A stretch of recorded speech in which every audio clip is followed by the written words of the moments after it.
इकाई 2 में हमने पढ़ा था भक्तिकाल। भक्तिकाल के बाद आता है रीतिकाल।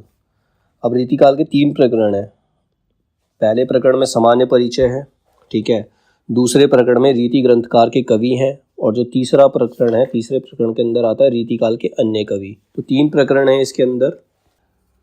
पहला प्रकरण 1 सामान्य परिचय। इस प्रकरण में आचार्य शुक्ल ने हिंदी कविता के विकास, लक्षण ग्रंथ, परिपाटी और रीतिकाल के परिवर्तन की समस्या का विश्लेषण करते हुए केशवदास और इस काल की सामान्य प्रवृत्तियों पर विचार किया है। पहले प्रकरण क्या है, इसका जनरल नॉलेज, इसकी परिचय, सामान्य परिचय दिया गया है, जिसके अंदर हिंदी कविता का विकास किस प्रकार हुआ, लक्षण ग्रंथ की परिपाटी क्या है और रीतिकाल के परिवर्तन की समस्या का विश्लेषण इसके अंदर किया गया है। आचार्य शुक्ल ने हिंदी कविता के विकास पर टिप्पणी करते हुए कहा, हिंदी काव्य अब पूर्ण प्रौढ़ता को पहुंच गया था।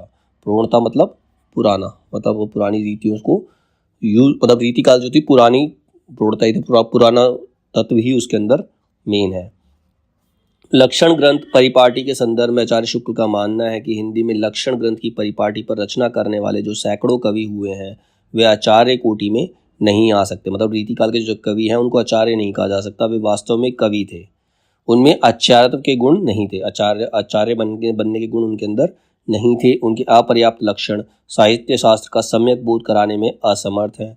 बहुत स्थलों पर तो उनके द्वारा अलंकार आदि के स्वरूप का भी ठीक ठीक बोध नहीं हो सकता। मतलब उन्होंने कौन सा अलंकार कब यूज किया उसका भी पता नहीं चलता। कहीं कहीं तो उनके उदाहरण भी ठीक नहीं है। आचार्य शुक्ल ने रीति काल के आरंभ के बारे में कहा है, इसमें संदेह नहीं कि काव्य रीति का सम्यक समावेश पहल आचार्य केशव ने ही किया। तो सबसे पहले कवि जो रीति काल के माने जाते हैं वो केशवदास माने जाते हैं, ठीक है। किंतु हिंदी रीति ग्रंथों की अखंड परंपरा चिंतामणि त्रिपाठी से चली।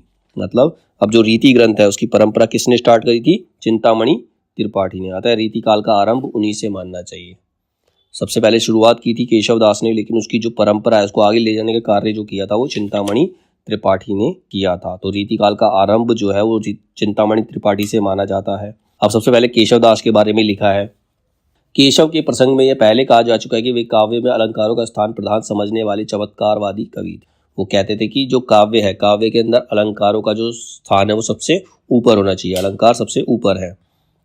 केशव ने हिंदी पाठकों को काव्यांग निरूपण की उस पूर्व दशा का परिचय कराया जो भामह और उद्भट के समय में थी, उस उत्तर दशा का नहीं जो आनंद वर्धनाचार्य, मम्मट और विश्वनाथ द्वारा विकसित हुई। अलंकारों को जिस प्रकार केशवदास ने बहुत छोटे छोटे प्रकरणों में बांट रखा है, उसे भ्रम हो सकता है कि शायद किसी आधार पर उन्होंने अलंकार का वर्गीकरण किया हो। मतलब उन्होंने बहुत छोटे छोटे पार्ट में डिवाइड कर दिया, तो जिससे क्या होता है, संदेह, डाउट उत्पन्न होता है। परंतु वास्तव में उन्होंने किसी प्रकार के वर्गीकरण का प्रयत्न नहीं किया है। दास जी की एक नई योजना अवश्य ध्यान देने योग्य है। संस्कृत काव्य में अत्यानुप्रास का तुक चलन नहीं था, इससे संस्कृत के साहित्य ग्रंथों में उनका विचार नहीं हुआ, पर हिंदी काव्य में वह बराबर आरंभ से ही मिलता है। अतः दास जी ने अपनी पुस्तक में उसका विचार करके बड़ा ही आवश्यक कार्य किया है अलंकारों के बारे में। इसके बाद है रीतिकालीन कविता का मूल्यांकन। रीतिकालीन कविता किस प्रकार की थी, यह सब लिखने का अभिप्राय यह केवल इतना ही है कि यह ना समझा जाए कि रीतिकाल के भीतर साहित्य शास्त्र पर गंभीर और विस्तृत विवेचन, एक नई नई बातों की उद्भावना होती रही है। मतलब उसमें कोई नयापन था नहीं। रीति ग्रंथों की इस परंपरा द्वारा साहित्य के विस्तृत विकास में कुछ बाधा भी पड़ी। प्रकृति की अनेक रूपता, जीवन की भिन्न भिन्न चिंतें बातों तथा जगत से नाना रहस्यों की ओर कवियों की दृष्टि नहीं जाने पाई। मतलब अलग अलग चीज़ों को उन्होंने समाहित वो कर ही नहीं पाए जो कवि थे। दूसरी बात यह हुई कि कवियों की व्यक्तिगत विशेषता की अभिव्यक्ति का अवसर बहुत ही कम रह गया। वास्तव में श्रृंगार और वीर, इन्हीं 2 रसों की कविता इस काल में हुई है। तो रीति काल में मेनली वीर रस की कविताएं और श्रृंगार रस की कविताएं यही चली, क्योंकि वो अपने जो राजा हुआ करते थे उन्हीं की स्तुति करते रहते थे, उन्हीं का बड़ा चढ़ाकर वर्णन करते थे, उन्हीं की प्रशंसा किए रहते थे। प्रधानता श्रृंगार की रही, इसमें सबसे ज़्यादा श्रृंगार रस आया। इससे इस काल को रस के विचार से कोई श्रृंगार काल कहे तो कह सकता है। मतलब रीति काल को हम श्रृंगार काल भी कह सकते हैं। श्रृंगार के वर्णन को बहुतेरे कवियों ने अश्लीलता की सीमा तक पहुंचा दिया। मतलब उसके अंदर ऐसे शब्दों का इस्तेमाल किया गया जिससे वो सुनने लायक नहीं रहेगी। इसका कारण जनता की रुचि नहीं, आश्रयदाता राजा महाराजाओं की रुचि थी। मतलब राजा महाराजा उस प्रकार की चीज़ें सुनना चाहते थे। जैसे आज की डेट में ऐसे कई गाने बना दिए हैं जो सुनने लायक नहीं है, लेकिन लोग फिर भी आते हैं, सुनते हैं। जिनके लिए कर्मण्यता और वीरता का जीवन बहुत कम रह गया था, अब वो केवल अपने आश्रयदाताओं की प्रशंसा करते थे। जो वो चाहते थे वही वो लिखते, मतलब अपनी कला दिखाने के उनके पास समय नहीं था रीतिकाल के कवियों के पास। अब दूसरा प्रकरण है इसका रीति ग्रंथकार कवि। अब रीति ग्रंथकार कवि कौन कौन है? इस प्रकरण में आचार्य रामचंद्र शुक्ल ने रीति काल के मुख्य कवियों का विवरण दिया है, जिनका क्रम दे रखा है, मतलब सीक्वेंस दे रखा है। इसी सीक्वेंस में इनको याद रखना चाहिए। चिंतामणि त्रिपाठी, उसके बाद आते हैं बेनी, बेनी के बाद महाराज जसवंत सिंह, चौथे बिहारी लाल, पांचवा मंडन, छठे मतीराम, सातवां भूषण, कुलपति मिश्र, सुखदेव मिश्र, कालिदास त्रिवेदी, राम, नेवाज, देव, श्रीधर या मुरलीधर, सुरती मिश्र, कविंद्र, कविंद्र का दूसरा नाम उदयनाथ भी है, श्रीपति, बीर, कृष्ण कवि, रसिक सुमति, गंजन, अली मुहीब खान, इनको प्रीतम के नाम से भी जाना था अली मुहीब खान को, दास, दास जो है वो भिखारी दास है ये, भूपति, राजा गुरुदत्त सिंह का नाम भूपति है, तोषनिधि, दलपति राय, बंसीधर, सोमनाथ, रसलीन, रघुनाथ, दूल्हे, कुमारमणि भट्ट, शंभुनाथ मिश्र, शिव सहाय दास, रूपसाही, श्रीनाथ, बैरिसाल, दत्त, रतन कवि, नाथ, मनीराम मिश्र, चंदन, देवकी नंदन, महाराज राम सिंह, भान कवि, थान कवि, बेनी बंदीजन, बेनी प्रवीण, जसवंत सिंह द्वितीय, यशोदानंदन, करण कवि, गुरदीन पांडे, ब्रह्मदत्त, पद्माकर भट्ट, ग्वाल कवि, प्रताप शाही, रसिक गोविंद। ये 57 नाम दे रखे हैं, इतने सारे नाम याद करने की रह भी नहीं सकते याद। तो मेन कौन है? मेन सबसे पहला याद होना चाहिए चिंतामणि त्रिपाठी है, ठीक है। एक इसके अंदर मेन है जो तीसरे नंबर पे आते हैं महाराज जसवंत सिंह, चौथे नंबर के बिहारी, ये भी मेन है इसके अंदर। जो मेन कुछ नाम है जैसे बिहारी हो गए, मतीराम हो गए, भूषण, कालिदास त्रिवेदी, भिखारी दास, बस ये 6-7 नाम ही जो हैं जो इम्पोर्टेंट है, जो कि क्वेश्चन में पूछे भी जाते हैं, 57 नहीं पूछे जाएंगे। अब सबसे पहले चिंतामणि त्रिपाठी के बारे में लिखा हुआ है जो सबसे पहले है। चिंतामणि त्रिपाठी की प्रशंसा करते हुए लिखा है कि अवध के पिछले कवियों की भाषा देखते हुए इनकी ब्रज भाषा विशुद्ध दिखाई पड़ती है, मतलब पिछले कवियों से ज़्यादा अच्छी दिखाई पड़ती है। विषय वर्णन की प्रणाली भी मनोहर है, ये वास्तव में एक उत्कृष्ट कवि हैं। चिंतामणि ने अपने ग्रंथों में कहीं कहीं अपने लिए मणिमाल नाम का प्रयोग भी किया है। तो मणिमाल जो है वो चिंतामणि का ही दूसरा नाम है, चिंतामणि त्रिपाठी का दूसरा नाम मणिमाल है, ठीक है। इसके बाद इन्होंने नाम लिया महाराजा जसवंत सिंह, जो इंपॉर्टेंट है उन्हीं को इन्होंने एक्सप्लेन किया है। महाराज जसवंत सिंह, इनके संबंध में लिखा है ये हिंदी साहित्य के प्रधान आचार्यों में माने जाते हैं और इनका भाषा भूषण ग्रंथ अलंकारों का एक बहुत ही प्रचलित पाठ्य ग्रंथ रहा है। तो भाषा भूषण ग्रंथ किसका है? महाराज जसवंत सिंह का है। इसका क्वेश्चन बन सकता है एनटीए के अंदर कि भाषा भूषण ग्रंथ किसने लिखा है? वो महाराज जसवंत सिंह ने लिखा है, ठीक है। इसके बाद आते बिहारी लाल। श्रृंगार रस के ग्रंथों की जितनी ख्याति और जितना मान बिहारी सतसई का हुआ उतना किसी का नहीं। इसका एक एक दोहा हिंदी साहित्य में एक एक रत्न माना जाता है। तो बिहारी सतसई जो है बिहारी लाल ने लिखी है और उसमें दोहे लिखे हैं। बिहारी सतसई के अंदर दोहे हैं और बहुत ज़्यादा अच्छे और माने जाते हैं, इंपॉर्टेंट भी हैं, ठीक है। तो बिहारी लाल भी एक इंपॉर्टेंट कवि हैं रीतिकाल के। बिहारी का सबसे उत्तम और प्रमाणिक संस्करण बड़ी मार्मिक टीका के साथ थोड़े दिन हुए प्रसिद्ध साहित्य मर्मज्ञ और ब्रज भाषा के प्रधान आधुनिक कवि बाबू जगन्नाथ दास रत्नाकर से निकाला। जितने श्रम और जितनी सावधानी से संपादित हुआ, आज तक हिंदी का कोई भी ग्रंथ इतनी सावधानी से संपादित नहीं किया, एडिट नहीं किया गया। बिहारी संस्कृति का मूल्यांकन करते हुए आचार्य शुक्ल ने कहा है यही एक ग्रंथ इनकी एक बड़ी कीर्ति का आधार है। मतलब उनके जो नाम का आधार, जो उनकी फेमस हुए वो बिहारी सतसई के आधार पर ही फेमस हुए हैं। यह बात साहित्य क्षेत्र के इस तथ्य की स्पष्ट घोषणा कर रही है किसी कवि का यश उसकी रचनाओं के परिणाम के हिसाब से नहीं, गुण के हिसाब से होता है। कोई कवि अगर फेमस होता है तो वो रचनाओं के आधार पर फेमस नहीं होता, वो खुद के गुण के आधार पर फेमस होता है। बिहारी की रस व्यंजना का पूर्ण वैभव उनके अनुभवों के विधान में दिखाई पड़ता है। अधिक स्थलों पर तो उनकी योजनाओं में निपुणता और उक्ति कौशल के दर्शन होते हैं, पर इस विधान में इनकी कल्पना की मधुरता झलकती है। अनुभावों और हावों की ऐसी सुंदर योजना कोई श्रृंगारी कवि नहीं कर सकता जैसा उन्होंने किया, इसीलिए वो फेमस भी हैं। बिहारी की भाषा चलती होने पर भी साहित्यिक है, मतलब उन्होंने नॉर्मल भाषा का इस्तेमाल किया है लेकिन फिर भी वो साहित्य से रिलेटेड है। वाक्य रचना व्यवस्थित है और शब्दों के रूप का व्यवहार एक निश्चित प्रणाली पर है। यह बात बहुत कम कवियों में पाई जाती है। ब्रज भाषा के कवियों में शब्दों को तोड़ मरोड़ कर विकृत करने की आदत बहुतों में पाई जाती है। मतलब ब्रज भाषा के जो कवि होते हैं वो शब्दों को तोड़ मरोड़ कर इस्तेमाल करते हैं, अपने हिसाब से इस्तेमाल कर लेते हैं। भूषण और देव ने तो शब्दों का बहुत अंग भंग किया है, मतलब शब्दों को मतलब ही चेंज कर दिया। भूषण और देव दो कवि हैं और कहीं कहीं गणंत शब्दों का व्यवहार किया है। बिहारी की भाषा इस दोष से बहुत कुछ मुक्त है। बिहारी की भाषा में ये सारे दोष नहीं है, उन्होंने शब्दों का सही इस्तेमाल किया है। बिहारी की कृति का मूल्य जो बहुत कुछ अधिक आंका गया है, उससे अधिकतर रचना की बारीकी या काव्यांगों के सूक्ष्म विन्यास की निपुणता की ओर ही मुख्यतः दृष्टि रखने वाले पारखियों के पक्ष में समझना चाहिए। उनके पक्ष से समझना चाहिए कि किसी हाथी दांत के टुकड़े पर महीन बेल बूटे देख घंटों वाह वाह किया करते हैं, पर जो हृदय के अंतःस्थल पर मार्मिक प्रभाव चाहते हैं, किसी भाव की स्वच्छ निर्बल धारा से कुछ देर अपना मन मग्न रखना चाहते हैं, उनका संतोष बिहारी से नहीं हो सकता। मतलब मन को छूने वाली उनके अंदर काबिलियत है। बिहारी का काव्य हृदय में किसी ऐसी लय का संगीत का संचार नहीं करता जिसकी स्वर धारा बहुत काल तक गूंजती रहे। मतलब बिहारी की जो दोहे हैं बहुत थोड़े समय के लिए प्रभावकारी होते हैं। मतलब ऐसा नहीं है कि कोई उसमें डूब जाए, ऐसी उनकी कोई रचना नहीं है। यदि घुले हुए भावों का अभ्यंतर प्रभाव बिहारी में होता तो वे एक एक दोहे पर संतोष न करते। मार्मिक प्रभाव का विचार करें तो देव और पद्माकर के कवित सवैयों का सा गूंजने वाला प्रभाव बिहारी के दोहों में का नहीं पड़ता है। मतलब जो देव और पद्माकर की कविताओं का प्रभाव पड़ता है वो बिहारी के दोहों का प्रभाव सुनने वाले पर नहीं पड़ता। भावों का बहुत उत्कृष्ट और उदात्त स्वरूप बिहारी में नहीं मिलता है। कविता उनकी श्रृंगारी है पर प्रेम की उच्च भूमि पर नहीं पहुंचती, नीचे ही रह जाती है। मतलब उनकी कविताएं श्रृंगारी है लेकिन वो उस तरह से प्रेम को एक्सप्लेन कर नहीं पाते जैसे करना चाहिए। तो ये हो गए बिहारी लाल। तीसरे हैं और चौथे हैं इसमें मतीराम। मतीराम की रचना की सबसे बड़ी विशेषता यह है कि उनकी सरल अत्यंत स्वाभाविक, वो उनकी जो रचना है बहुत ज़्यादा सरल और स्वाभाविक है। ना तो उनमें भावों की कृत्रिमता है, कृत्रिमता मतलब नकलीपन, कल्पना नहीं है उसके अंदर, वो नकली नहीं है। और ना भाषा की, ना ही उन्होंने नकली भाषा का इस्तेमाल किया है। भाषा शब्द आडंबर से सर्वथा मुक्त है। मतलब ऐसे कोई अलग से शब्द इन्होंने यूज किए नहीं है। केवल अनुप्रास के चमत्कार के लिए अशक्त शब्दों की भर्ती कहीं नहीं है।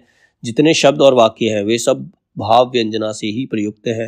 रीति ग्रंथ वाले कवियों में इस प्रकार की स्वच्छ चलती और स्वाभाविक भाषा कम मिलती है। कहीं कहीं वे अनुप्रास के जाल में बेतरह जकड़ी पाई जाती है। मतलब जो श्रृंगारी कवि हैं, रीतिकाल के कवि, अनुप्रास अलंकार का बहुत ज़्यादा इस्तेमाल करते हैं, लेकिन मतीराम उनमें से नहीं है। सारांश यह है कि मतीराम किसी रसनिग्ध और प्रसादपूर्ण भाषा रीति का अनुसरण करने वाले में बहुत कम मिलती है। रीतिकाल के प्रतिनिधि कवियों में पद्माकर को छोड़कर और किसी कवि में मतीराम किसी चलती भाषा और सरल व्यंजना नहीं मिलती। मतीराम की जो सरल भाषा और व्यंजना है वो पद्माकर में मिलती है आगे जाकर, बाकी किसी और कवि में नहीं मिलती।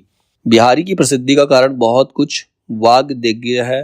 दूसरी बात यह है कि उन्होंने केवल दोहे कहे हैं, बिहारी ने केवल दोहे बताए और उनमें वह नाद सौंदर्य नहीं आ सका है जो कवित छवि की लय द्वारा संगठित होता है। इसके बाद आते हैं भूषण।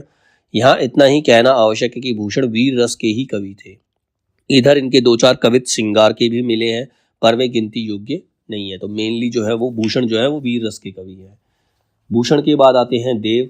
कवित शक्ति और मौलिकता देव की खूब थी और उसमें सम्यक स्फुरण उनकी रुचि विशेष प्राय बाधक हुई है। कभी कभी वे पेचीदे मजमून का हौसला बांधते थे पर अनुप्रास के आडंबर की रुचि बीच में ही उनका अंग भंग करके सारे पद को कीचड़ में फंसा छकड़ा बना देती थी। भाषा में कहीं कहीं स्निग्ध प्रवाह न आने पर एक बड़ा भारी कारण यह भी था कि अधिकतर इनकी भाषा में प्रभाव पाया जाता है। कहीं कहीं शब्द वे बहुत अधिक है और अर्थ अल्प है। मतलब वो ऐसे शब्दों का इस्तेमाल करते, मतलब बहुत ज़्यादा शब्दों का इस्तेमाल करते हैं लेकिन उन शब्दों का मीनिंग नहीं होता।